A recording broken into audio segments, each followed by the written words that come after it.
Welcome to the Slop Temple. We pray this video helps. In this video, I will compare India versus Pakistan, focusing on their economic landscapes.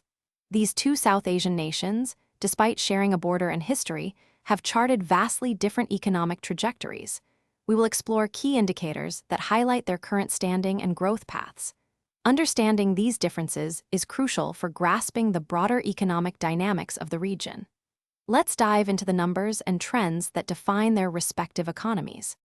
When we look at the sheer scale, India's economy is substantially larger, with a gross domestic product of approximately $4.19 trillion.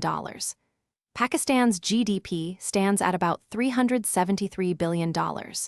This disparity extends to per capita income, where India's figure is nearly double that of Pakistan.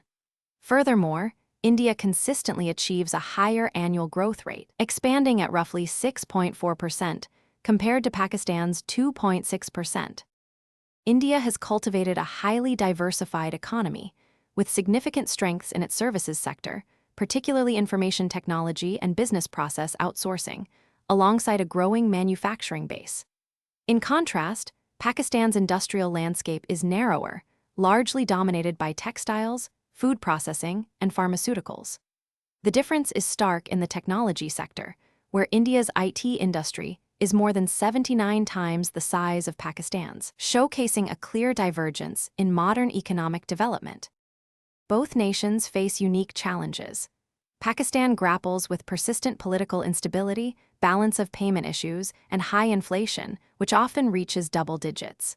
India, while on a strong growth path, still contends with a large informal labor force, the need for more job creation, and a reliance on energy imports. Looking ahead, addressing these structural issues will be key for sustained prosperity. And hey, for those looking to streamline their daily routine, check the description for a link to some fantastic leak-proof meal prep containers and other great deals. Thanks for watching. Consider subscribing if we helped you.